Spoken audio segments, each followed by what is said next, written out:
The moment Warren Sawyer heard the screech of iron wheels against the rails, his heart did something it had not done in 12 years. It lurched forward, like a man reaching for something he had already let fall. It was the autumn of 1884, and the town of Callow Creek, Texas, sat baking under a pale October sun that had not yet made up its mind to let summer go entirely. The station platform was a weathered stretch of pine boards that groaned underfoot, and the sign above the ticket window had been repainted twice since Warren last stood here, though he had never once forgotten the original letters. He had not intended to be at the station today. He had come to collect a shipment of fence wire for his cattle operation, a practical errand in a practical life, the kind of errand that filled the years when a man had nothing more romantic than livestock and hardpan earth to occupy his mornings. He stood beside the freight wagon with his hat tipped back, squinting at the approaching train, watching the engine belch its white cloud against the wide Texas sky, and he told himself the tightening in his chest was nothing more than the heat. He was 34 years old, lean and weathered in the way that honest outdoor work made a man lean and weathered, with dark eyes that carried a steadiness people often mistook for coldness, and hands that knew the weight of a fence post and the gentleness required to calm a frightened horse. He was not a man who made speeches. He was not a man who told stories about himself at the saloon. He was the kind of man who showed up when he said he would, did what he said he would do, and went home alone to a ranch house that had 2 extra bedrooms and a kitchen table with 4 chairs, 3 of which had never once been used for company. The train exhaled one long, mournful cry as it slid into the station, and the platform filled with the usual noise of arrival, the hiss of steam, the thump of trunks being offloaded, the calls of the conductor, the excited chatter of passengers gathering their things inside the cars. Warren moved toward the freight end of the platform, where the station master's boy was already wrestling with a crate, and he let himself be absorbed in the ordinary mechanics of the moment. He signed the bill of lading. He checked the wire count.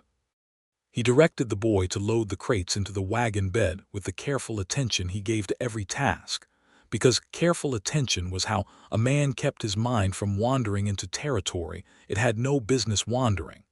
He was walking back along the platform when he saw her. She stepped down from the second passenger car in a dove-gray traveling dress, her dark hair pinned neatly beneath a small hat, a leather satchel over one arm, and a trunk being handed down behind her by a porter.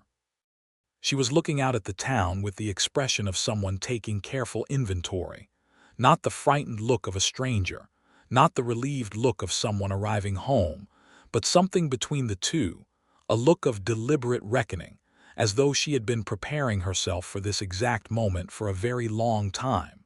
He stopped walking. His boots simply refused to carry him another step forward. She turned her head, scanning the platform, and then her eyes found him, and 12 years collapsed like a paper wall in the wind. Nellie Wilcox, not Nellie Hartley anymore, which was the name she had carried the last time he saw her. Not the girl of 22 who had stood on this very platform in the spring of 1872, with tears tracking silently down her face, while he told her things he could not take back, and she nodded, because she was Nellie, and she had always been too graceful for the scenes he had feared. She was 34 now, the same age as him, and she was still the most arresting person he had ever seen in his life, not because she was the most beautiful woman in any conventional accounting, though she was beautiful, but because she had a quality of presence that made the air around her feel different, sharper, more alive, as though the world paid better attention when Nellie was in it. She stared at him for 3 full seconds without moving. Then she squared her shoulders in that way he remembered with an almost physical ache, and she walked toward him. "Warren Sawyer," she said, and her voice was steady, though he could see in the slight tension around her eyes that steady was something she was working at. "Nellie," he said, because he could not for the life of him produce a single other syllable. The porter set her trunk down behind her. The train continued its business of disgorging passengers and cargo. The town of Callow Creek went about its ordinary Tuesday afternoon all around them, indifferent to the extraordinary private earthquake happening on the far end of the station platform. "You look well," she said finally. "You look—" He stopped, started again. "I didn't know you were coming." "No," she agreed. "I didn't write ahead. I wasn't sure I'd actually get off the train until I was standing here." He looked at her for a long moment, at the composed set of her face, and the slight trembling of one gloved hand at her side that told the truth her expression was hiding. "Are you in trouble?" Asked because he was Warren Sawyer, and the first thing his mind went to was whether she needed help. She gave him a look that was equal parts exasperation and something softer, something that suggested the directness of the question had caught her off guard in a way she hadn't anticipated. "I'm not in trouble," she said. I came back. I needed to come back." "Where have you been living?" he asked. "St. Louis," she said. "Before that, Kansas City. Before that," she paused. "It's a long story." "I have time," he said, and he was surprised to find that it was the most honest thing he had said to another human being in quite some time. She looked at him with something that might have been the beginning of a small, careful smile. "You have fence wire in your wagon," she said. "You probably have work to get back to." "The wire will keep," he said. She looked at the wagon, she looked at him, she picked up her satchel. "Do you know if Mrs. Alderman still runs the boarding house on Calvert Street?" she asked. "She does," he said, "though her daughter helps her now. Mrs. Alderman is getting on in years." "Good," Nellie said. "I'll go get settled." And then maybe she stopped. "Maybe what?" he asked. She looked at him directly, and for just a moment the composed surface of her face let him see something beneath it, something unguarded and sincere and aching. "Maybe we could have supper," she said, "and you could tell me what 12 years has done to Callow Creek, and I could tell you what 12 years has done to me, if you're willing." "I'm willing," he said. He said it the way he said everything, without ornamentation, without fanfare, but the word landed between them with a weight that both of them felt. She nodded once, brisk and decisive, which was also something he remembered about her, the way she could make a decision and then commit to it with her whole body. "6 o'clock at the Calvert house," she said. "I'll be there," he said. She turned and walked toward the street to find someone with a cart who could carry her trunk. He watched her go, the dove-gray dress moving through the afternoon light, and he stood very still for a moment after she had disappeared around the corner of the station building. Then he took a long, slow breath and let 12 years of carefully constructed solitude rearrange itself around the new fact of her arrival. He drove back to the ranch, unloaded the fence wire without any help because his ranch hand, a capable and laconic young man named Cord Briggs, had already gone to supper at his own small bunkhouse. Warren worked until the light began to change, stacking the wire rolls against the barn wall with the same methodical care he brought to everything. And while he worked, he let himself remember. In the spring of 1872, Warren Sawyer had been 22 years old and recently arrived in Callow Creek with his father's legacy of debts and 100 acres of overgrown land that everyone in the county agreed was more trouble than it was worth.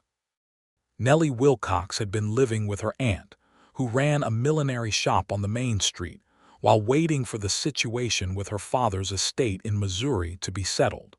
She had not been a visitor in any idle sense. She had been a person building herself a temporary life with the same energetic precision she brought to everything, helping her aunt in the shop, leading the women's Sunday school class at the Methodist church, reading voraciously from a small collection of books she had brought with her in a battered trunk. They had met at a church social in April of that year. He had talked to her for 4 minutes about irrigation, because he was 22 and nervous, and irrigation was the subject that came most readily to hand, and she had listened with genuine interest, and then asked 3 questions about it that were better questions than anyone had asked him about the subject before or since. He had thought about those 4 minutes for the rest of the week. By May they were walking together on Sunday afternoons. By June he had kissed her once, beside the livery stable, very quickly, and then with burning ears that he could do nothing about. By July he was in love with her in the complete, and defining way that a person is in love when they are young enough that love still has the character of a revelation. And then the letter came from Missouri, from the attorneys managing her father's estate, and everything that had been building between them ran up against the hard fact that she had to go. The estate required her presence. Her father's sister in St. Louis needed her. There were obligations and entanglements that she had not invented and could not simply set aside, and she was Nellie, which meant she did not set aside her obligations. He had walked her to the station on a hot July morning and stood beside her while they waited for the train, and she had looked at him with those dark, direct eyes and said, "Come with me, Warren." And he had said no. He had said no because the land was here, and the debt was here, and walking away from those things had seemed impossible in a way that he had spent 12 years reassessing. He had said no because he was 22 and the world felt very fixed and categorical, and he had believed with the absolute conviction of someone who had never truly tested that conviction that he could not leave. He had said no and she had nodded, and she had not cried in front of him, and the train had taken her east, and she had not come back. Until today. He went inside the ranch house and washed up at the kitchen basin, then stood in front of the small mirror above the washstand and tried to determine what a man was supposed to wear to a supper that was also 12 years of unfinished business. He put on his good shirt, the dark blue one with the plain collar that he wore to church and to the bank, and to any occasion that required him to present himself as a person who owned property and meant to keep it. He brushed his hat. He looked at himself in the mirror for a moment longer than was his habit. He drove into town a quarter hour before 6. Mrs. Alderman's boarding house was a 2-story white-painted building with a front porch that caught the evening breeze, and it had a small dining room off the main parlor where Mrs. Alderman served supper to her boarders and to occasional outside guests if the arrangement was made in advance. Warren had eaten there perhaps 4 times in his life, always for some specific purpose, once for a business discussion with a neighboring rancher, once when the ranch house had been uninhabitable during a bad spell of roof repair. It was the kind of room that smelled of beeswax and roasted meat and something faintly floral from the lace curtains, and it always made him feel slightly more formal than he was prepared for. Nellie was already there when he arrived. She had changed from the traveling dress into something dark green, with her hair let down slightly from the severe arrangement she had worn on the platform, and she was sitting at the table nearest the window with her hands folded and a glass of water in front of her, and she looked up when he came in with an expression of such genuine, unguarded relief that something in his chest did the lurching thing again. "You came," she said. "I said I would," he said. He sat across from her. Mrs. Alderman's daughter, a round-faced woman of about 30 named Clara, brought them a pot of coffee and a plate of corn bread without being asked, because Clara had been managing the boarding house long enough to understand that conversation went better with something warm in front of it. For a few minutes they talked about the town, because that was the safe ground, the neutral territory. He told her that Harlan Webb had bought up the old parcels on the South Ridge and run sheep on them, which had caused a considerable amount of bad feeling among the cattle ranchers in the area, himself included, though they had eventually arrived at a sort of grudging coexistence. He told her that the Methodist Church had a new building now, bigger than the old one with actual glass windows. He told her that the main street had grown by 6 businesses since she left, including a proper telegraph office and a decent dry goods store. She listened to all of this with the quality of attention he had never stopped being grateful for, and then she said, "You never left." "No," he said, "I never left." "You kept the land," she said. It was not quite a question. "I kept the land," he said, "paid off the debt on it by 1876. I run about 200 head now. It's a real operation." "I'm glad," she said, and she meant it, which was somehow the thing that made his throat tighten. She was glad for him, even after everything. "What about you?" he asked. She wrapped both hands around her coffee cup and looked at the window for a moment before answering. "The estate took 2 years to settle," she said. It was more complicated than anyone had told me it would be. My father had debts too, it turned out. By the time it was done, there wasn't much left. She paused.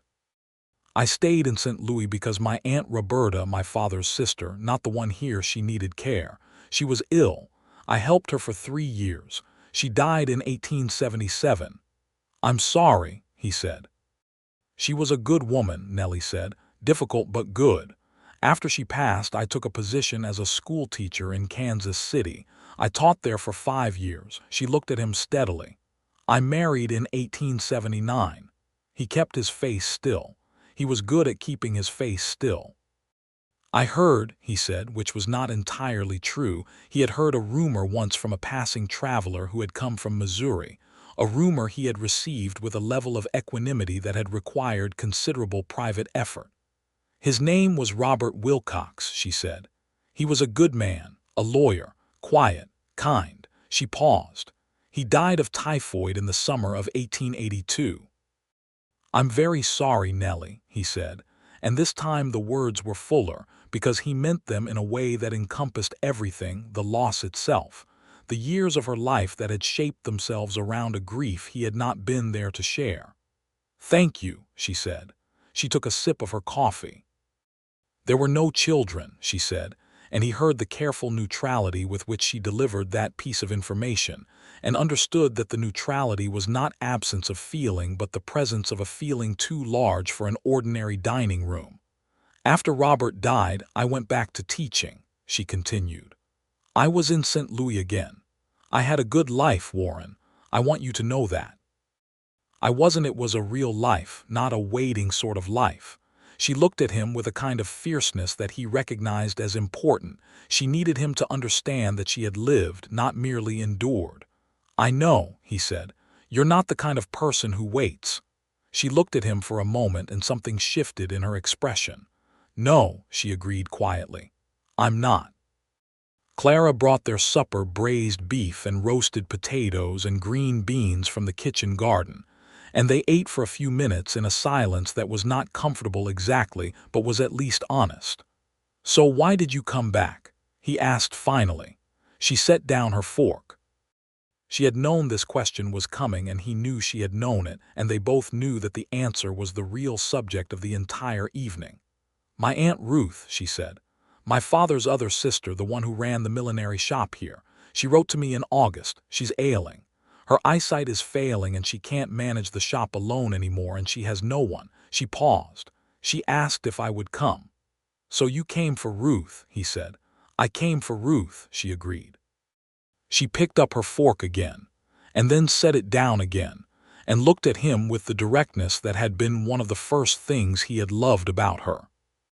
I also came because I'm 34 years old and I've been moving through my life like I'm carrying a box I'm not allowed to open, and I thought that if I didn't come back and open it, I was going to carry it forever. The dining room was quiet.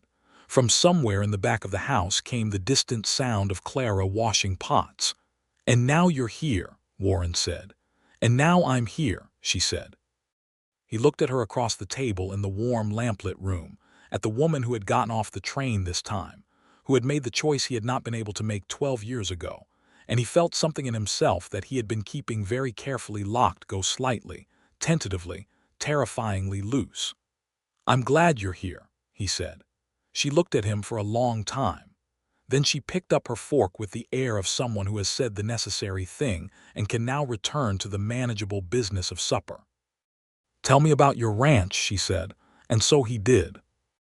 He told her about the land, the 2 sections he had added when old Prentice sold the eastern parcel in 1878, the spring-fed creek that ran through the lower pasture and kept the cattle watered even in the worst of the dry summers, the barn he had built himself with his own hands over 2 winters, plank by plank.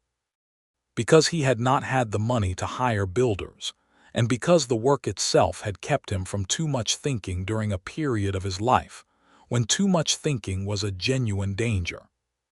He told her about Cord Briggs, who had shown up at the ranch gate 4 years ago, barely 19, looking for work, and who had turned out to be one of the best cow hands Warren had ever encountered, steady and skilled, and possessed of a dry, quiet humor that made the long days better. She listened to all of it with the same quality of attention, and she asked questions that were good questions. About the breed of cattle he ran, about his arrangement with the railhead at Abilene, about the winter conditions on the southern range. She had always had that quality, the ability to become genuinely interested in whatever you said in front of her, and it had always had the effect on him of making him feel, in her presence, like someone worth listening to. They stayed at the table until the lamp oil began to burn low, and Clara politely appeared in the doorway with the bearing of a woman ready to set the chairs up for the night.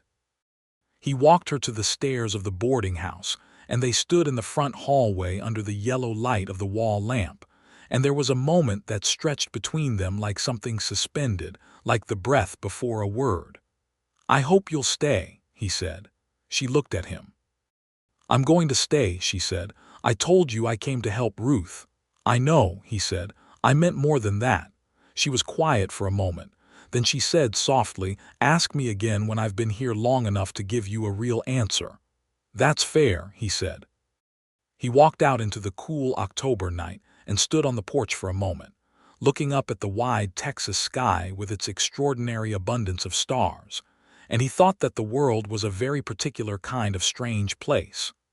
One in which a man could spend 12 years building something solid and real and good, and still feel, on an ordinary Tuesday evening, like everything was only just beginning.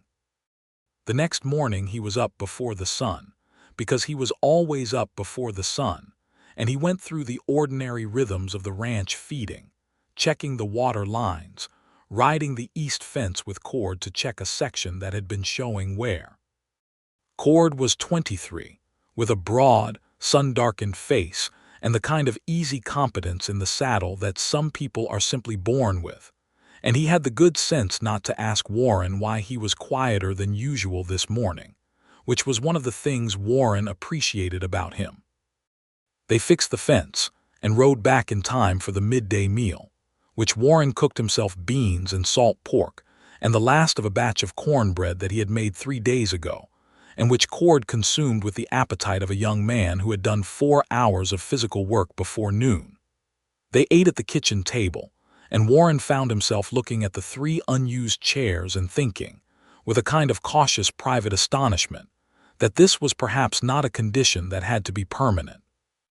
In the afternoon, he went into town on an errand that was less pretextual than the previous days.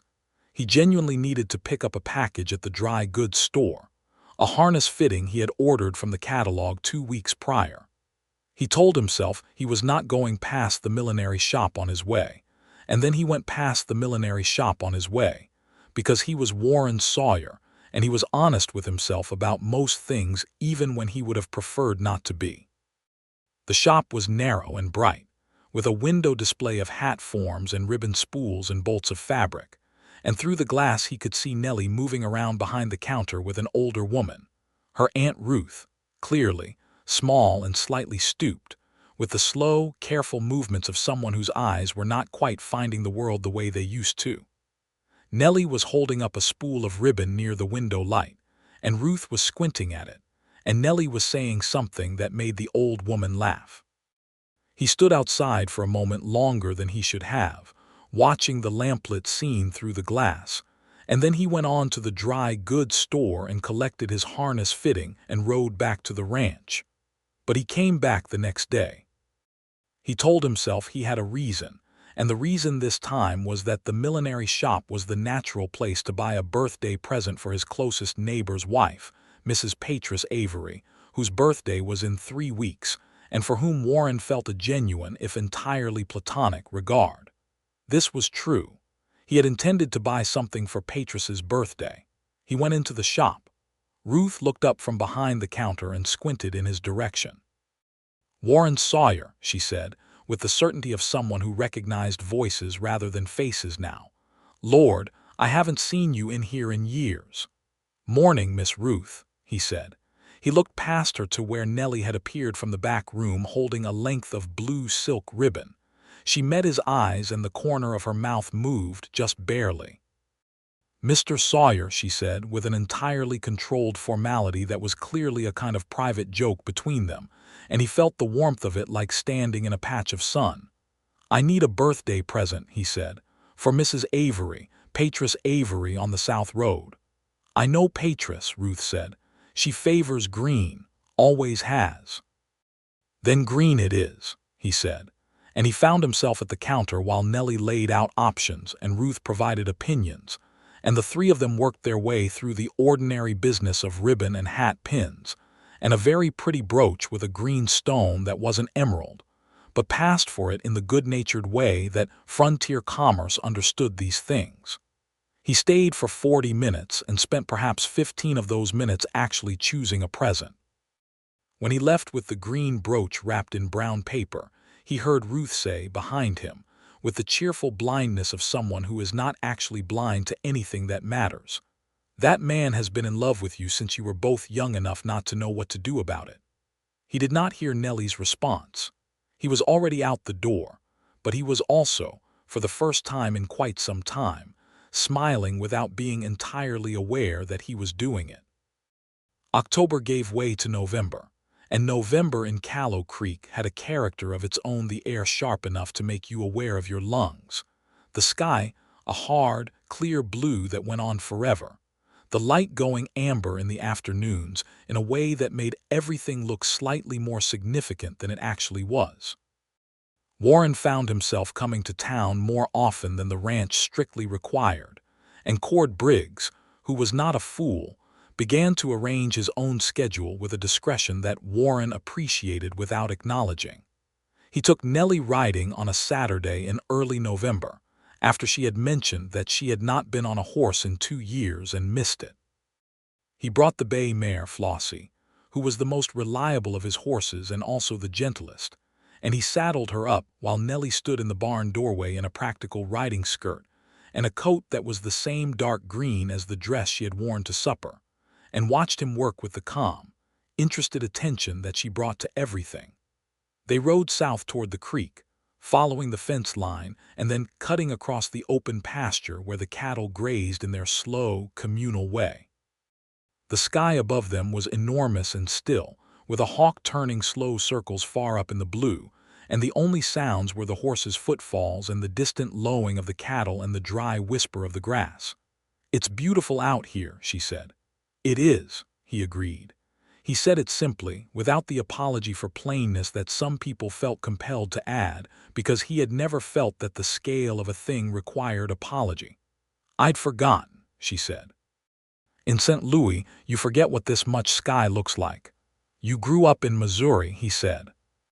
He knew the general outlines of her history, but there was so much detail he had never learned, 12 years of it, and he was hungry for all of it in a way that surprised him with its intensity. "Just outside of Lexington," she said. "My father had a farm, it was good land." She looked out across the pasture. "I was happy there when I was small, before my mother died." "How old were you?" he asked. 9, she said. "After that it was just my father and me, and he tried. He was a good man, he just wasn't very equipped to raise a daughter alone. I managed myself mostly." She paused. "Which is probably why I'm so managing." He looked at her. "You're not managing," he said. "You're capable." She looked back at him. "That's a kind interpretation." "It's the correct one," he said. She was quiet for a moment and the horses walked on, and then she said, "Tell me something you've never told anyone." He thought about that. The creek appeared ahead of them, the water low but running clear, catching the light between the cottonwood trees that lined its banks. He guided his horse to the edge and let her drink, and Flossie followed, and they sat their horses in the November light beside the running water, and he thought about what he had never told anyone. "When I said no," he said finally. "When you asked me to come with you and I said no. I went back to the land that afternoon and I stood in the middle of the east field and I thought about getting back on my horse and riding to the station and getting on the train with you. I thought about it for quite a long time." She was looking at the water. She was very still. "I didn't do it," he said, "but I thought about it." "Why didn't you?" she asked. Her voice was quiet, careful, not accusing. "I was afraid," he said. "I told myself it was the debt and the land and all the practical reasons." But the truth was I was afraid. Afraid to leave the only thing I'd ever had that felt solid. Afraid that if I followed you to Missouri and things went wrong, I wouldn't have anything at all. She turned to look at him, and her dark eyes were full of something he could not entirely name, something that was not quite sadness and not quite forgiveness because it was beyond the need for forgiveness, something that simply understood. I was afraid too, she said. I was afraid that if I stayed I'd be angry at you for asking me to, and angry people are terrible company. He looked at her for a moment. I think you're easier company than you believe, he said. She looked at him steadily, and the thing in her eyes shifted and became something more open, more present, something that made the afternoon air feel charged with potential energy. Warren, she said. Yes, he said. Stop the horse, she said. He stopped the horse. She stopped Flossie. They were very close together on the bank of the creek, and the cottonwood leaves were yellow overhead, and the water ran on below them, and she reached across the space between their horses and put her gloved hand against his jaw. He covered her hand with his own, and they looked at each other in the clear November light, and 12 years did not disappear, nothing so dramatic, nothing so convenient, but they became, for the first time, something that both of them could hold rather than something they were being held by. I'm asking you something, she said. Ask me, he said. I'm asking if you're the kind of man who's going to be afraid again, she said. It was the most direct thing she could have said, the most honest thing, the thing that went straight to the center of the question. He thought about it. He thought about it seriously, the way she deserved to have it thought about. I'm probably going to be afraid of things, he said. I expect that's true, but I'm not afraid of you, and I'm not afraid of this. She searched his face. He let her look because he had nothing to hide. All right, she said quietly, and the two words carried the weight of a decision of tremendous consequence, deliberate and real. She lowered her hand. He kept hold of it for a moment before letting go. They turned the horses back toward town, and they rode side by side in the November afternoon, and somewhere between the creek and the edge of the south pasture, the conversation became easier, not lighter, not trivial, but easier in the way that two people become easy with each other when the central difficulty between them has been spoken aloud and acknowledged, and not destroyed by the speaking. She told him about teaching in Kansas City, the classroom of 32 children, the particular challenges of a school that served both the children of prosperous merchants and the children of newly arrived laborers who spoke limited English. The satisfaction she had found in watching a child move from confusion to understanding with the specific joy that she said was like watching a lamp being lit. He listened and asked questions and thought, not for the first time, that she would be an extraordinary teacher, because she had the quality of genuine attention that made children feel seen. He told her about the cattle drives he had made before the Abilene railhead had made them unnecessary, the long weeks on the trail, the particular drama of the river crossings, the strange community of men that formed on a drive and dissolved the moment you arrived in town. She asked about the other men, about what it was like, and he told her truthfully that it was exhausting and occasionally dangerous, and that there had been a period of his life when the trail was the only place he felt fully real, and that he had eventually understood that the feeling of being fully real was something he needed to find a way to carry with him rather than chase. You found it? She asked. I'm working on it, he said. She laughed, a real laugh, sudden and warm, and the sound of it in the open air was one of the finer things he had heard in quite some time. They arrived back at the edge of town in the late afternoon, and he walked her to the millinery shop where Ruth would be waiting for the help of a pair of eyes that still worked reliably, and they stood for a moment on the boardwalk in front of the shop window. Sunday, he said. I'd like to take you to the Avery place to give Patris her present. She and her husband Thomas are good people. I think you'd like them. Sunday, she agreed. She hesitated on the threshold of the shop door. Warren. Yes. Thank you, she said, for today. Don't thank me, he said. She looked at him curiously. Why not? Because it should be me thanking you, he said, for getting off the train. She held his gaze for a moment, and then she went inside, and he stood on the boardwalk for a moment in the fading light before walking back to where he'd tied his horse. Cord was waiting at the ranch gate when Warren rode in, leaning against the post with his hat pushed back in the way he had when he was prepared to say something that warranted a particular stance. "Good day?" Cord asked. "Fine day," Warren said, swinging down from the horse. "You're in a different mood than you left in," Cord observed. "Leave it alone," Warren said. "Just noting it," Cord said, unperturbed. Warren led his horse toward the barn. At the barn door he paused. "You still friendly with that girl at the bakery?" he asked. "The one you go to town for on Saturday mornings?" Cord's expression shifted in a way that was difficult to read but clearly represented a quantity of feeling. "I might be," he said carefully. "She have a name?" Warren asked. "Dottie Marsh," Cord said. "Her father runs the bakery." "You should bring her to supper sometime," Warren said. "It's a big table." Cord stared at him for a moment. "All right," he said finally, slowly, as though he were not entirely certain Warren was the same person who had left the ranch that morning. "And stop staring," Warren said. "Go feed the horses." He went inside and built up the kitchen fire and cooked himself a simple supper, and while he ate he looked at the 3 unused chairs with the specific, tentative, careful feeling of a man who is beginning, very cautiously, to believe in the future. The following days had a texture to them that was new. The ranch work was the same. There was always something to mend, something to move, something to plan, but it had a different quality of meaning now, the way the same landscape looks different when the light changes. He found himself thinking about improvements he had not let himself think about before. The south pasture fence that could stand being run another quarter mile. The second water tank he had been planning for 3 years and not built. The additions he had sketched once on a piece of paper and then folded away at the back of a desk drawer. He unfolded the paper. He went to Nellie that week 3 times. Once to the shop, where he and Ruth spent an unexpectedly enjoyable hour discussing the relative merits of different hat styles while Nellie reorganized the stockroom and occasionally called out opinions through the curtain. Once to the boarding house, where they sat on the front porch in the evening after supper, and she read to him from a novel she was halfway through, because he said he hadn't read a novel in years, and she said that was a situation that required immediate attention.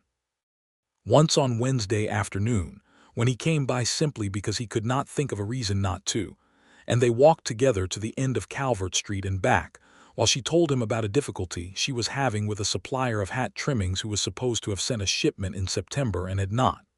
"I'll write to him," Warren said. "I'm perfectly capable of writing to him myself," she said. "I know you are," he said. "I'm offering because I know someone at the supply house in San Antonio. I can write a letter that will get results faster than going through channels." She looked at him with a slight narrowing of the eyes that was her version of reassessing. "You know someone at a hat trimming supply house in San Antonio," she said. "I know someone who knows someone," he said. "Cattle business involves a lot of people who know a lot of different people." "All right," she said. "Thank you." "You're going to thank me again," he said. "I thought you were going to stop." "I said you shouldn't thank me," she said. "I didn't make any promises about my own behavior." He laughed. He was doing that more than he had in some time, and it was not a thing he was inclined to question.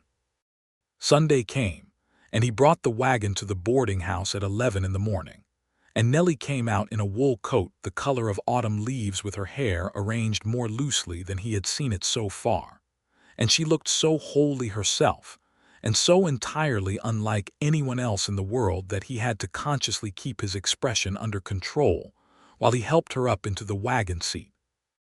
The Avery place was 6 miles southeast, and the drive took the better part of an hour along the ranch road that wound through broken country cedar breaks and rocky outcrops, and the occasional distant stand of live oak that broke the sweep of the grassland. They talked all the way there, comfortable now in the way that people become comfortable who have decided to be honest with each other, ranging from the practical to the personal, to the occasional shared observation about the landscape or the weather, and Warren thought that this was the most natural conversation he had had with another person in as long as he could remember. The sense of two minds working in company, rather than one mind performing for the benefit of another. Thomas and Patris Avery were a couple in their mid-40s who had been in Callow Creek longer than almost anyone, and they ran their spread with the settled competence of people who had made 1,000 mistakes and learned from every one of them. Patris was a large-framed, warm-voiced woman who enveloped Nellie in a hug within 30 seconds of meeting her, in the way that certain people understand immediately when another person needs to be received generously. "I've heard about you," Patris said, holding Nellie at arm's length and looking at her with the frank approval of a woman who makes her assessments quickly and commits to them. "From Ruth. And from Warren, though he didn't say much, which in Warren's case says everything." "I've only been in town a few weeks," Nellie said, with a glance at Warren that was so brief only he could have caught it. "Long enough," Patris said comfortably and brought them both inside. Thomas Avery was a quiet man, less immediately warm than his wife, but solid in a way that made you feel the room was better organized for his presence. And he and Warren fell into the easy conversation of neighboring ranchers, while Patris took Nellie through the house and showed her the project she was currently engaged in, the construction of a serious kitchen garden that was going to require a significant volume of planning and a non-trivial amount of disagreement with the local soil.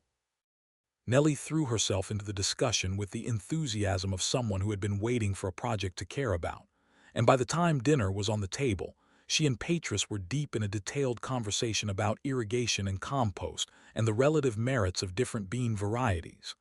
Warren sat across from Thomas at the dinner table and watched Nellie talk, and Thomas watched Warren watching, and then Thomas said quietly over his glass of sweet tea, "It's about time."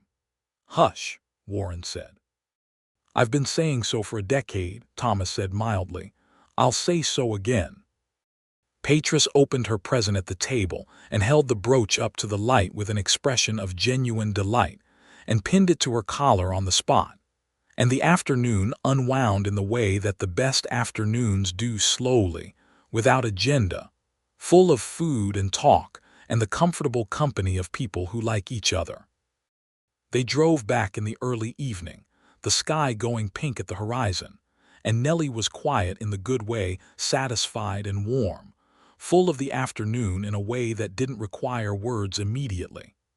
He let the quiet be what it was, and the horses knew the road, and the last of the daylight spread itself across the Texas plain in that extravagant November fashion. "I like your friends," she said eventually. "They're good people," he said. Patris told me. She paused, apparently considering whether to continue. "What did Patris tell you?" he asked. "She told me that you turned down an offer to sell the ranch and move to San Antonio 3 years ago," she said. "A very good offer," she said, "from a speculator who was buying up land." "That's true," he said.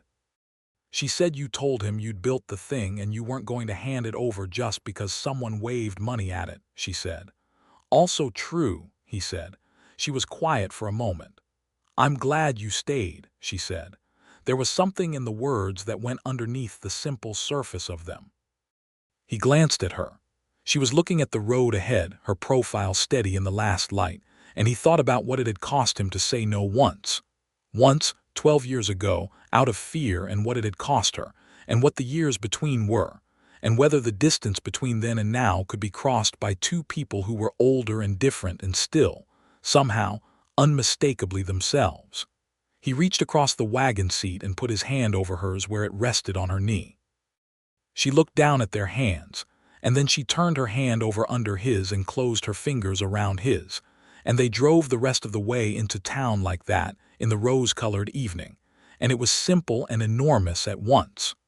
November turned cold, the sort of cold that was not brutal but was insistent, that found the gaps in your coat and reminded you of its presence with a focused, personal interest. Ruth's condition was more serious than she had let on in her letters. Her eyesight had deteriorated to the point where she was managing the shop largely by memory and by the feel of things in her hands, and there were days when even her memory failed her, and she had to be guided gently back to familiar territory. Nellie had begun, without being asked, to take on more of the actual operation of the shop, managing the accounts, handling the correspondence, dealing with customers directly. And she did it with the same organized competence she brought to everything. But Warren could see that it was tiring work, not physically but emotionally, the particular exhaustion of watching someone you love diminish. He came by the shop on a Tuesday and found her at the counter with the account book open in front of her, and a look of concentrated difficulty on her face that made him pull up a stool and sit across from her without being asked. "The trimming supplier finally sent the shipment," she said without looking up. 3 weeks late, and he included only 2/3 of what was ordered, and the pricing was different from the agreement. "You've written to him?" he asked. "Yesterday," she said. "But Warren, the accounts are Ruth hasn't been keeping them the way she used to. There are things here that don't balance. Not dishonestly, just she's been forgetting to record things. There are gaps." He held out his hand for the book. She hesitated, and he said, "Let me look," and she gave it to him. He sat with the account book for an hour, working through it with the same careful, systematic attention he gave to his ranch accounts, and Nellie managed the front of the shop when customers came in and brought him a cup of coffee and did not hover, which was one of the things he appreciated about her. She knew when to let a person work. He found the gaps. He reconstructed the missing entries from the receipts she had found in a box under the counter, and by the time the afternoon light began to fail, he had produced a reconciled account that was substantially more orderly than the one she had given him. She sat across from him and looked at it, and then she looked at him, and her expression was something complex, grateful and moved, and also slightly wary, the wariness of a woman who has managed alone long enough that being helped requires a kind of trust she has to consciously choose. "You didn't have to do that," she said. "I know," he said. She looked at him for a long moment. "Warren," she said. "Yes. I'm not very good at this," she said. "At what?" he asked. "At letting people," she paused. "At not being the one who handles everything." "You handle things very well," he said. "This is different. This is just company." She looked at him. "Just company," she said. "Just company," he said steadily. "You don't have to do everything alone." She was quiet for a moment. From the back room came the sound of Ruth's slow movement, the shuffle of her careful feet. "Stay for supper," she said. "I made a stew this morning before we opened. There's enough for 3. "I'll stay," he said. They ate at the small table in the back room of the shop, the 3 of them, by the light of 2 oil lamps, with Ruth telling stories about the early days of Callow Creek that she had never told Nellie before. The year the river flooded, and the whole lower end of town was underwater for 2 weeks. The time a troupe of traveling performers had stopped for 3 days and put on shows in the livery stable. The particular drama of the first church building's erection, which had involved a significant quantity of disagreement about the height of the steeple. Warren listened and asked questions, and Ruth responded with the heightened energy of a person who is delighted to find a genuine audience, and Nellie sat at the corner of the table between the 2 of them with the warmth of the stew and the lamplight. And there was something about the quality of that evening that Warren thought he might remember for the rest of his life. When he left late in the cold night, he stood for a moment on the boardwalk and looked up at the stars, which were doing their usual excessive and magnificent thing above the Texas plain, and he thought about permanence. What was and was not, what had been and what still could be. He went home and slept soundly for the first time in weeks. In early December, a difficulty arrived that had nothing to do with account books or trimming shipments. His neighbor to the east, a man named Dale Coffin, who ran his operation with a particular mix of ambition and corners cutting that Warren had long observed with wary patience, announced that he intended to run a fence line that would, if Warren's reading of the property description was accurate, encroach significantly on the eastern section of Warren's land.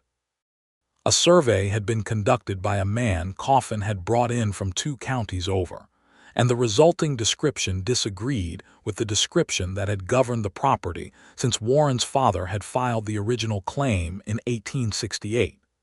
This was not an unusual situation in 1884 Texas. Land disputes were a common feature of the landscape, as fundamental to frontier life as drought and market prices, and the resolution of them ranged from the purely legal to the considerably more physical. Warren had dealt with smaller versions before and always preferred the legal route, not because he shrank from confrontation, but because he was a patient man, and patience, in land disputes, was almost always the superior strategy. He went to the land record's office in the county seat, a day's ride east, and spent an entire day with the original survey documents and the subsequent filings. And what he found was that the question was genuinely ambiguous, not fraudulent on Coffin's part, or at least not demonstrably so, but rooted in an inconsistency in the original survey from 1868 that had never been properly resolved. The disputed strip was perhaps 40 acres, not enormous in absolute terms, but it contained a portion of the spring-fed creek that was the primary water source for the eastern section of Warren's herd, and that made it significant. He came home and sat at the kitchen table and looked at his maps and thought carefully. Then he went to town and talked to the county attorney, a careful man named Morton Hale, who handled property matters with the same precision he would have given to surgery. Hale looked at the documents and agreed that Warren had a defensible position, and agreed to write a formal response to Coffin's survey that would initiate the proper process. Nellie heard about it from Thomas Avery, who had heard about it from the feed store, which is how everything important circulated in Callow Creek, and she came to find Warren at the livery stable where he was having a shoe replaced on his horse. "Tell me what's happening," she said. He told her. She listened, and then she said, "Is there anything I can do?" He looked at her, surprised. "It's a land matter," he said. "It's going to be handled through the county process." "I know," she said. "But is there anything I can do? I'm asking because I want to know, not to insert myself." He thought about it. "Hale needs a precise description of the creek boundary," he said. "There's an old map in the land records that I wasn't allowed to take out of the office, but I copied the relevant section. I need someone to help me correlate it with the current survey description because the units they used in 1868 were inconsistent." He paused. "You're the best mathematician I know." She gave him the look that was equal parts pleasure and exasperation. "You could simply have said that at the beginning," she said. "I didn't know at the beginning," he said honestly. They spent 3 evenings at the kitchen table of the ranch house. The first time she had been inside it, which was a fact that created a particular quality of consciousness in both of them that neither addressed directly, working through the map correlation with the careful, methodical attention that it required. She was extraordinarily good at it, moving through the chains and links and varas of the old survey with a systematic patience that equaled his own and occasionally exceeded it. And they worked side by side in the lamplight, with the coffee pot going on the stove and Cord occasionally appearing in the kitchen doorway with a question about the next day's work, and then retreating with a studied indifference that Warren recognized as deliberate courtesy. On the 3rd evening, they found the error.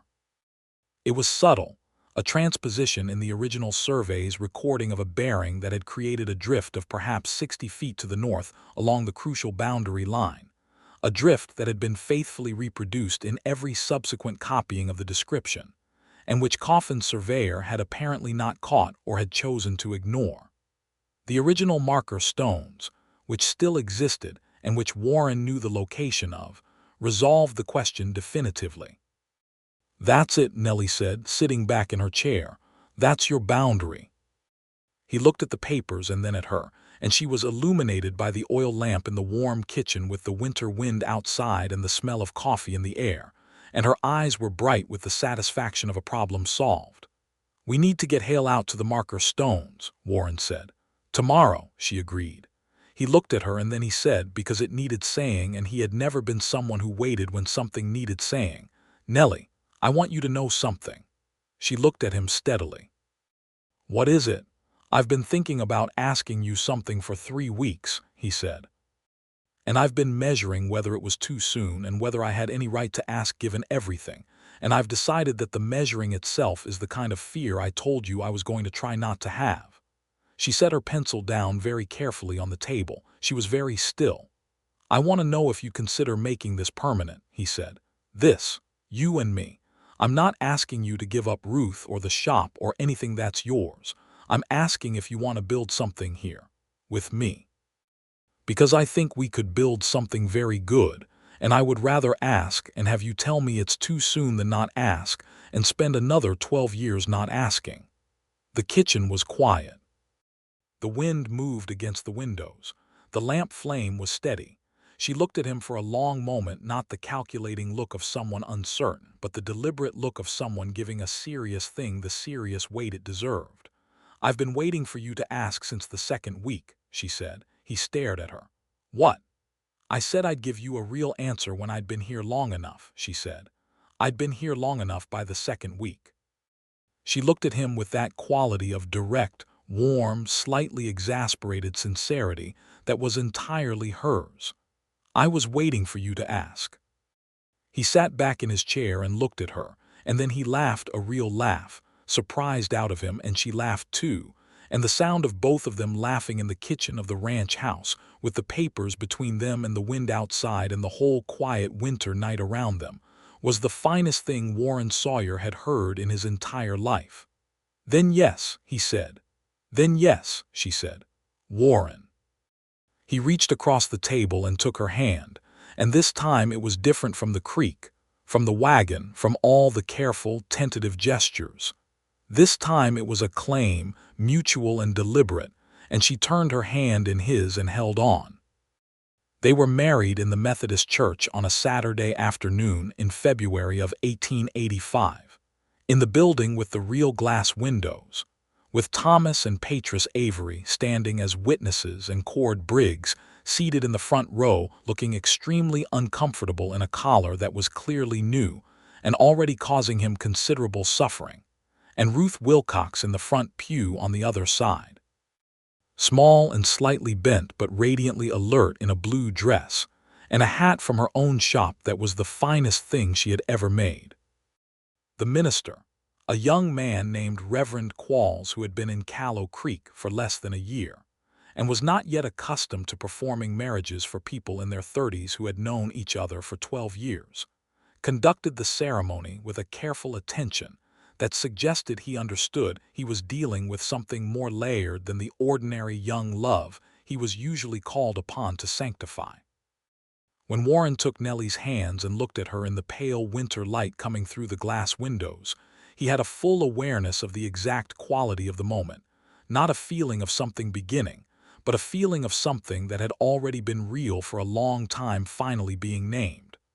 "I should have got on the train," he said, very quietly, before the minister could begin, just for her.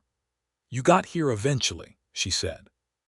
They came out of the church into a bright February afternoon to find that the entire town of Callow Creek had turned up outside, because news in a small town travels by mechanisms that are not entirely explainable by human physics, and there was a quantity of goodwill expressed by the assembled citizens that was genuinely moving. Patris Avery had organized a supper at the boarding house. Clara Alderman's dining room expanded for the occasion by moving tables into the parlor, and there was food enough for twice the assembled company and fiddle music from 3 men who had been playing together at dances in Callow Creek for 20 years, and who played with the settled competence of people who have learned every song that matters.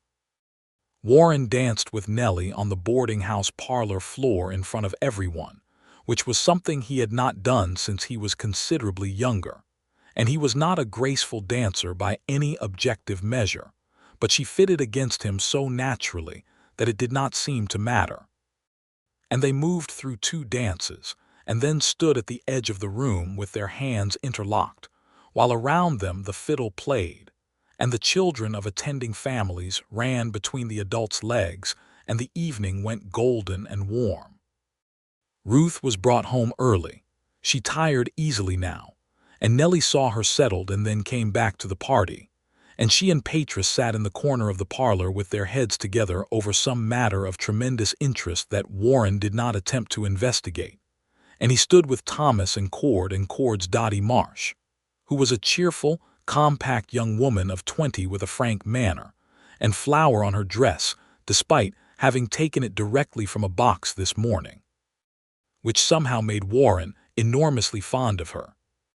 Cord was next to Dottie in the particular way that a young man stands next to a woman he is very interested in, and has not yet gathered the courage to be straightforward about, which Warren recognized because he had stood in exactly that configuration himself for a considerable portion of his 20s.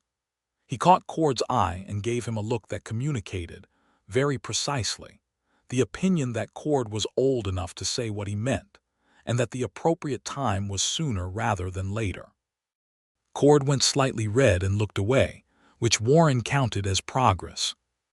They moved into the ranch house 2 weeks after the wedding. Nellie's things, not numerous but carefully chosen, finding their places in the rooms that had been too empty and too quiet for too long. Ruth remained at the boarding house for the time being, close to the shop, with arrangements made for someone to check on her daily, and Nellie went to the shop every weekday and managed it with the systematic competence that had already, in 4 months, improved its profitability significantly. The ranch house changed. It was not that Nellie made dramatic alterations. She was too practical for unnecessary drama. But there were the small specific changes that marked the difference between a place inhabited by one person and a place inhabited by two. The curtains in the kitchen replaced with something that let in more of the morning light, a vegetable garden established along the south side of the house, in a location she had clearly chosen with the scientific attentiveness she had brought to Patris's garden discussion, a second chair in the evenings by the fire where she read or sewed while he went over the ranch accounts, and the sound of her voice in the morning and the evening, talking and asking and sometimes singing to herself in the kitchen, a low, unself-conscious hum that was the most domestic and most beautiful sound he had ever lived with. Spring came to Callow Creek with the extravagance that the Texas spring usually provided, the bluebonnets along the fence lines, the peach trees in the neighboring valley going briefly, heartbreakingly pink, the pasture grass coming in green and thick after the winter rains. Warren rode the ranch in the mornings with Cord, and felt the particular satisfaction of a man who has built a real thing and knows it, and is not ashamed to know it. In the afternoons, he sometimes rode by the shop to find an excuse to see Nellie, an impulse he did not attempt to modify since it seemed to him that the desire to see one's wife in the afternoon was one of the more defensible impulses a man could have. The land dispute was resolved in April, in Warren's favor, as Hale had predicted once the marker stones were examined and the survey corrected.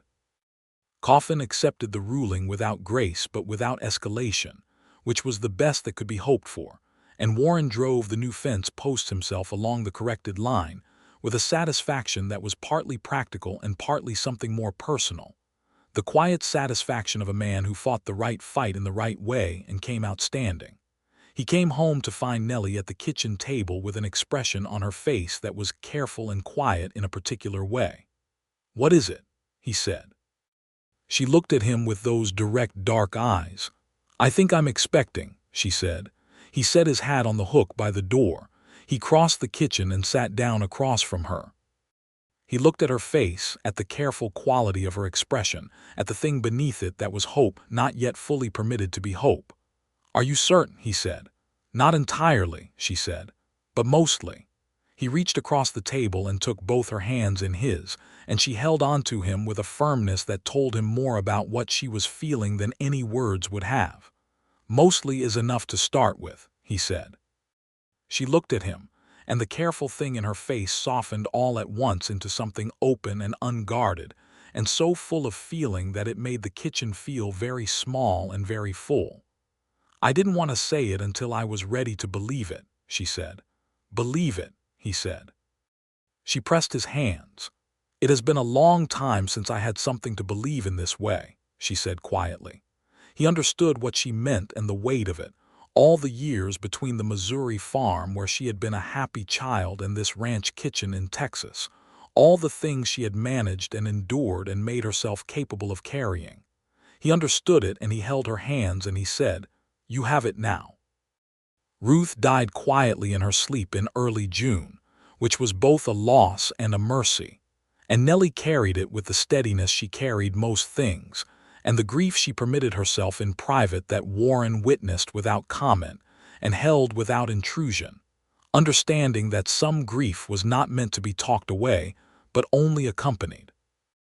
They buried Ruth in the Callow Creek cemetery on a warm June afternoon with a small collection of people who had known her for 30 years, and Nellie stood at the graveside in her black dress with Warren's hand in hers, and said her goodbye in the contained, honest way that she said everything. The millinery shop was put up for sale in July, and sold to a young couple from San Antonio who had been looking for exactly such a business in exactly such a town, and the proceeds were enough to fund the second water tank Warren had been planning for 3 years, and to establish a small additional fund that Nellie put toward the improvement of the ranch house kitchen, which was a renovation that provided approximately 4 months of planning discussion and was ultimately executed with remarkable success. Their son was born in November of 1885, 17 days after the first anniversary of Nellie stepping off the train in Callow Creek. He was a vigorous and vocal infant who arrived with the good health and the strong opinions that suggested he had been paying attention to his parents' characteristic qualities and had decided to acquire both.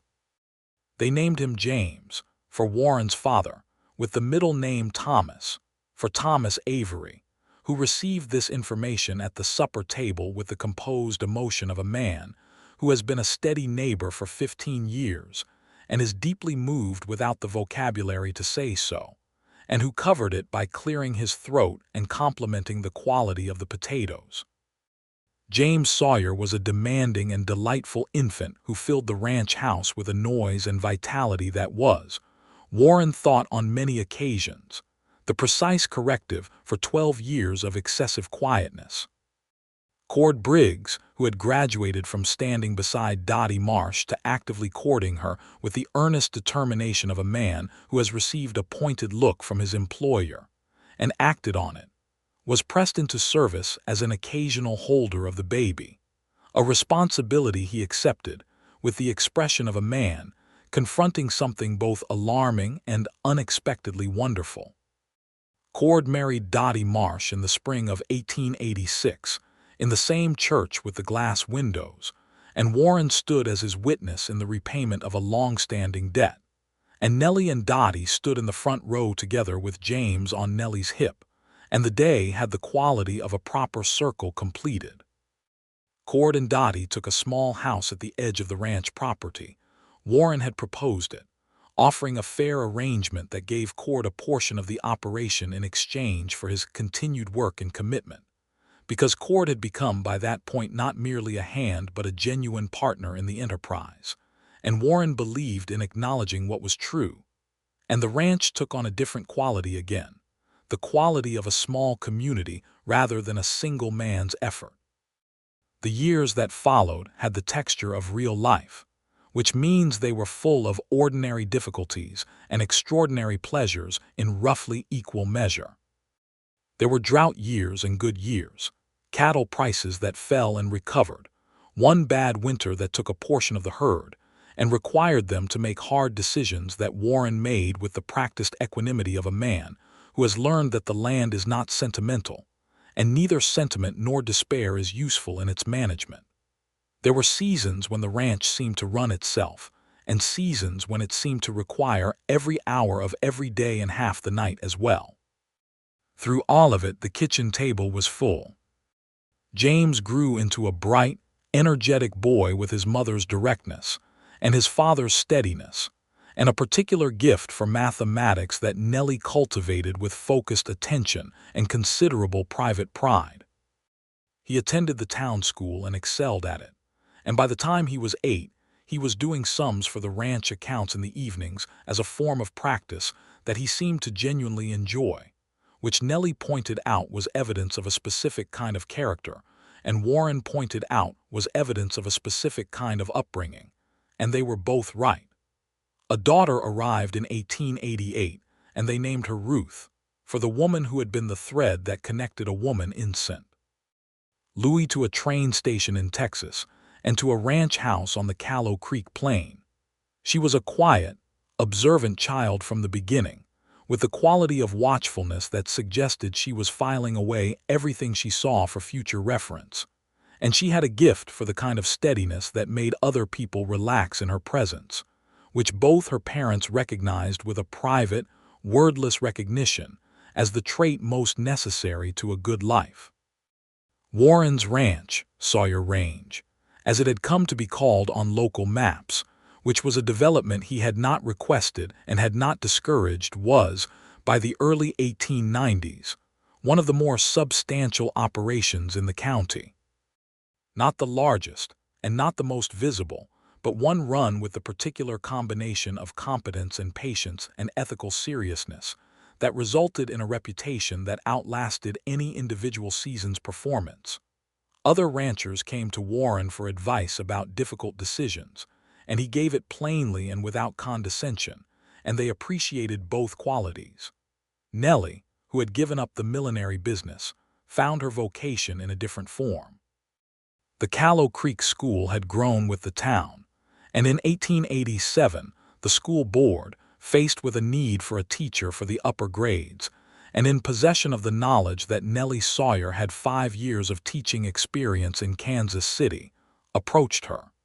She accepted with an alacrity that told Warren more than she would have put into words about what she had missed.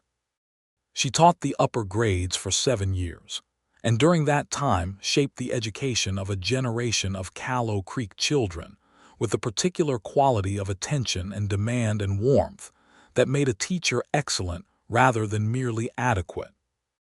The school board argued in 1892 about whether a married woman with children ought to be teaching at all, a debate that represented the prevailing opinion of certain members of the community about the proper arrangement of women's lives, and Nellie addressed this debate at the school board meeting with a composed, methodical, absolutely devastating argument that left the opposition with nothing to say and everything to consider, and continued teaching. Warren attended that school board meeting and sat in the back row and said nothing, because nothing was required. She had it entirely in hand. But he was there in the back row, and when the meeting concluded, he walked out beside her into the summer evening, and she took his arm and squeezed it once firmly, and he understood that his presence had mattered even if his words had not been necessary. They were, in those years, deeply happy in the specific way that people are happy who have known unhappiness and are not foolish enough to take the good thing lightly. It was not a happiness without difficulty. Nothing of duration is without difficulty. But it had a depth and a texture that came from being chosen daily and deliberately, the way that real love is chosen, not in the single theatrical moment but in the 1,000 quiet ones. There was an evening in the summer of 1890, when James was 4 and Ruth not yet born, and the wheat-colored summer light was coming through the kitchen windows at a particular angle, and Nellie was at the table working on lesson plans, and Warren was reading the Cattleman's Circular, and the whole house was quiet in the specific, alive quiet of a house that has people in it who are comfortable together.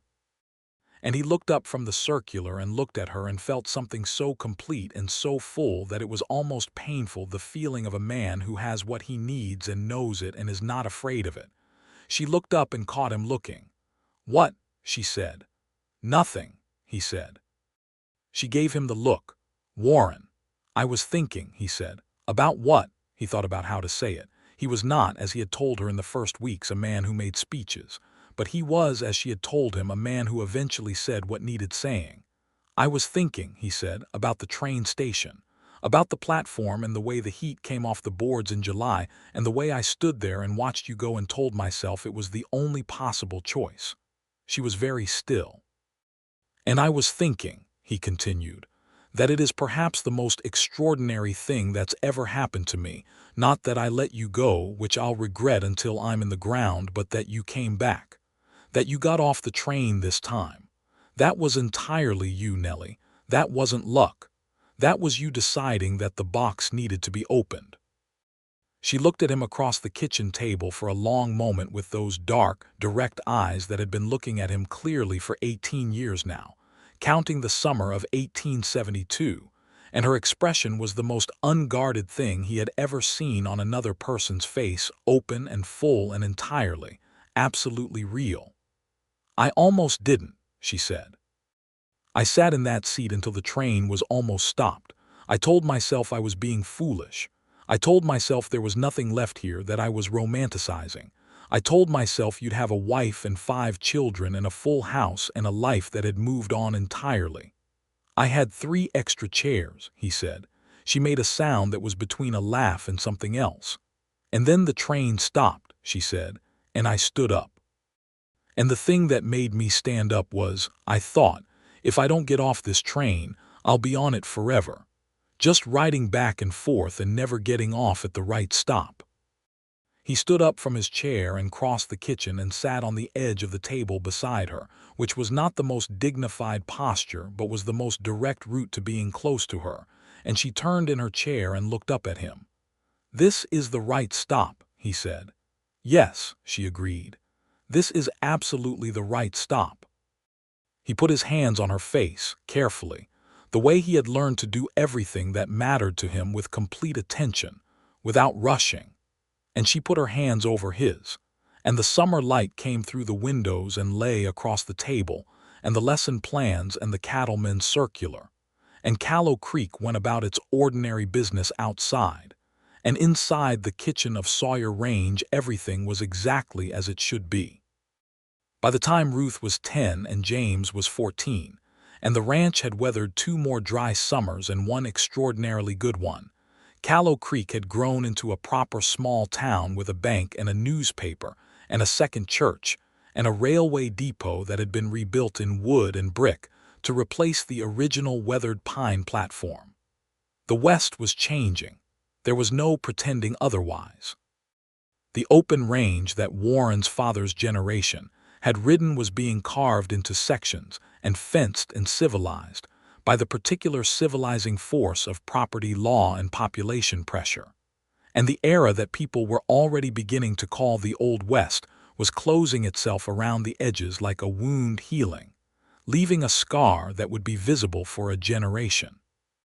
Warren watched these changes with the measured perspective of a man who had been part of them, who understood that the stories people told about the West were always partly mythological, that the real thing had been harder and more complicated and more beautiful than the mythology could hold, and who felt, not nostalgia exactly, but a clear-eyed regard for what had been and what it had cost and what it had made. One afternoon in the early autumn of 1895, when James was 9 and Ruth was 7, and the ranch was in the easy rhythm of a good season, Nellie came to find Warren where he was mending the south barn door, which had developed a habit of swinging in the wind. "I want to show you something," she said. He put down his tools and followed her into the house. She led him to the kitchen table where she had spread out a piece of paper covered in the precise, organized handwriting he knew as well as his own. "I've been writing it down," she said. "Everything. The estate settlement and the school and Ruth and St. Louis and coming back. I've been writing it down for I don't know exactly why. For the children, maybe. For myself." He looked at the pages. There were many of them covered in her small, careful hand. "You should keep writing it," he said. She looked at him. "You don't think it's foolish?" "I think it's necessary," he said. "I think the people who come after us should know what it cost, what it took, what it was like." She looked at the pages and then she looked at him. "I wrote about you," she said. "About the station, about 12 years. "I would hope so," he said. "You don't mind the truth?" He shook his head. "Write all of it, including the parts that don't make me look like a hero, especially those." She looked at him with something that was not quite a smile but was close to one and warmer than one. "You're not a hero," she said. "You're better than a hero." He raised an eyebrow. "What's better than a hero?" A real person, she said, who stays. He looked at her for a moment, and then he picked up the pages and began to read. He read the whole thing that evening, sitting by the fire while she sat across from him with her mending, and James was at the table doing sums, and Ruth was on the floor with the wooden animal figures she still occasionally condescended to play with, and the fire crackled, and the ranch house was warm and full and whole. She had written it honestly, the difficulty of the estate, the loneliness of the years in St. Louis, the kindness of Robert Wilcox and the grief of losing him, the 5 years of teaching in Kansas City that had given her purpose, and the morning she had sat in the train car outside Callow Creek and decided to stand up. She had written about Warren without sentimentality, but with a precision that was, he thought, a form of love, the way she described his hands, the quality of his attention, the steadiness that was not coldness but something that had taken her time to learn to read correctly. She had written about the station platform, about him standing there in the October afternoon with his hat pushed back and the freight wagon behind him, looking like the same person and also like someone entirely different, which she had found she did not know how to reconcile and had eventually understood that reconciliation was not the point, that 12 years had made them both different, and that different was not worse, and that the people they had become were perhaps better equipped to love each other than the people they had been. He put the pages down when he had finished reading. He looked at her across the room. "Well," she said. "It's good," he said. She waited. "It's very good," he said. "Write more." She looked at him for a long moment, and then she tucked her mending into the basket and crossed the room and sat beside him on the settee, and he put his arm around her and she leaned her head against his shoulder, and James said, without looking up from his sums, "Are you two going to do that thing where you just sit there and don't say anything for an hour?" "Yes," Warren said. "Fine," James said, with the weary tolerance of a 9-year-old who has made peace with his parents' particular form of domestic sentimentality. Ruth looked up from the floor with those watchful eyes. "I think it's nice," she said. "Thank you, Ruth," Nellie said. "You're welcome," Ruth said, and went back to her animals. Warren looked at the fire and felt the weight of his wife against his shoulder and thought, with the full, unhurried consciousness of a man who has been given a thing he did not deserve and has made himself slowly more deserving, that this was it. This was everything that the life could be asked to provide and was providing. Spring came again the following year, as it always did, with the bluebonnets and the peach trees and the particular quality of morning light that made the ranch look like a painting of itself. Warren rode the fence lines and looked at the land he had built himself out of debt and stone and time, and he thought about his father, who had bought it without knowing what it would become, and about the men and women who had moved through this country before any of them, the Comanche and Kiowa, whose land it had originally been, whose world had been taken from them by force and policy and the relentless pressure of a civilization that had not found a way to be civilized about it. And he felt the weight of that history in the land itself, the way you feel it when you know to look. It was a weight he had spoken about with Nellie, more than once in the evenings, the question of what it meant to hold land that had been taken, what it meant to build a life on a foundation that had other histories beneath it. She had thought about it with the same seriousness she brought to everything, and she had said that the answer was not to pretend the history wasn't there, and not to let guilt turn into paralysis, but to hold the history honestly and to be, with the life you were actually living, as fair and generous as you were capable of being. He had agreed with her, and he had tried to live it, and he thought about it every spring when the grass came in green and thick over the land that had been someone else's before it was his. He came back to the ranch house in the late morning to find Nellie in the kitchen garden with both children and Dottie Briggs, who had become one of Nellie's closest friends in the way that the wives of good men who are themselves good people tend to find each other. Dottie and Cord now had 2 children of their own, a boy of 6 named Billy and a girl of 4 named Clara, and the 2 families moved through each other's lives with the easy familiarity of people who share a place and a history and a genuine liking. Cord was at the barn when Warren rode in, and they stood together for a moment in the way they often did, looking at the ranch in the midday light, talking about the work of the coming weeks with the shorthand of men who have worked together long enough to need very few words for the ordinary things. "Dottie says Nellie's writing a book," Cord said. "Writing things down," Warren said. "Not quite the same." "Seems like the same to me," Cord said. "She writes every evening," Warren said. "After the children are in bed. She says she wants to get it all down before she forgets any of it." Cord was quiet for a moment. "I can't imagine forgetting any of it," he said. "It's all still right there." "That's because you're 24, Warren said. "Wait," Cord grinned. "Maybe I'll have Dottie write ours down too," he said. "You should," Warren said. They turned back to the barn and the work of the day, and the afternoon moved forward the way afternoons do, full of specific tasks and small problems, and the particular satisfactions of physical work done competently.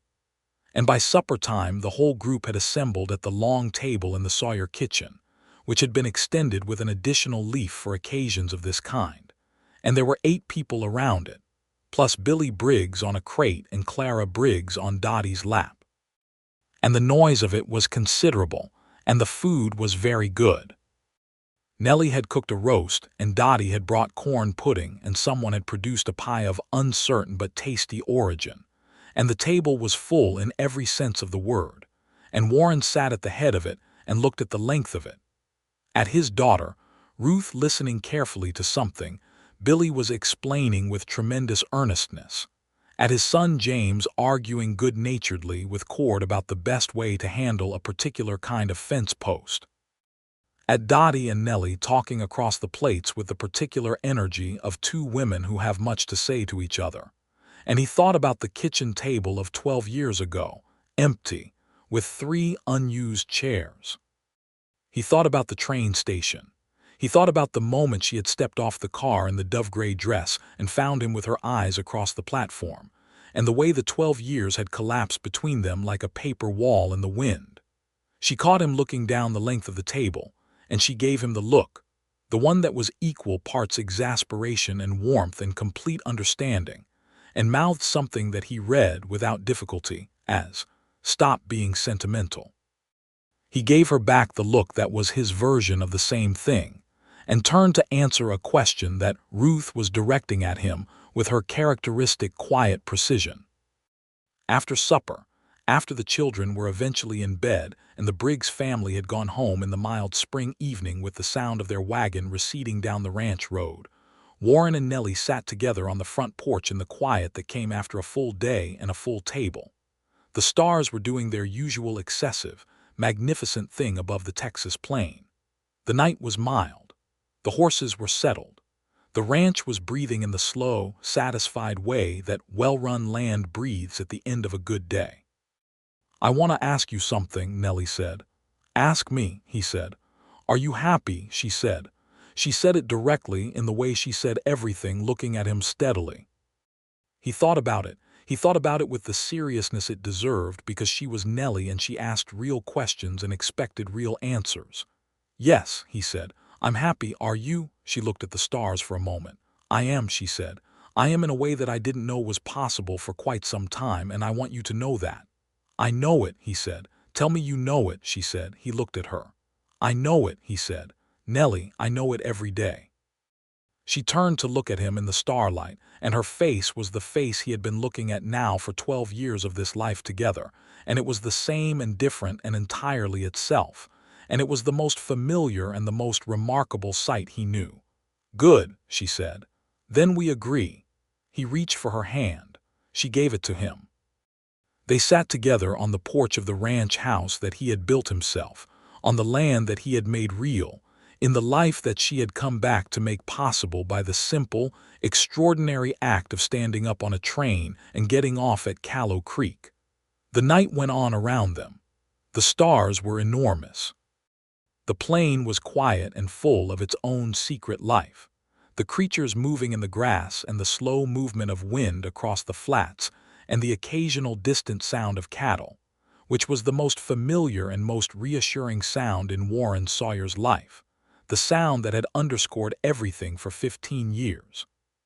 He thought, sitting there, that the story of a life was not the dramatic moments, not the train station, not the 12 years, not the argument in front of the school board or the land dispute or the year of the hard winter, though those things mattered and were real and had shaped everything. The story of a life was these moments: the porch, the stars, the hand in his, the warm window light behind them where the children slept, the sound of the plane at night. He thought that if he could tell the whole of it, the debt and the work and the fear and the 12 years of empty chairs and the October afternoon when the train came in and she stepped off it and found him with her eyes across the platform, he would end it here. Not because nothing came after, but because this was the thing the whole of it had been moving toward. Two people on a porch in the Texas night, in a life that had been built with difficulty and patience and the willingness, finally, on both their parts, to stop being afraid. He would tell it with all of it: the July morning when he had let her go, and the October afternoon when she had come back, and every day between then and now. He would tell it with the creek and the lamplight and the account book and the school board meeting and the kitchen table and the children sleeping. He would tell it as honestly as Nellie was writing it down, because honesty was the only thing that made the telling worth anything. But for now, he did not need to tell it. For now it was enough to be in it, completely and without qualification, on the porch of Sawyer Range under the Texas stars, with her hand in his, on the far side of 12 years and every fear those years had contained, arrived at last at the place where the story was not a story anymore, but simply a life full, real, and entirely, exactly right. She leaned her head against his shoulder. He held her hand more firmly. The night went on, and they stayed.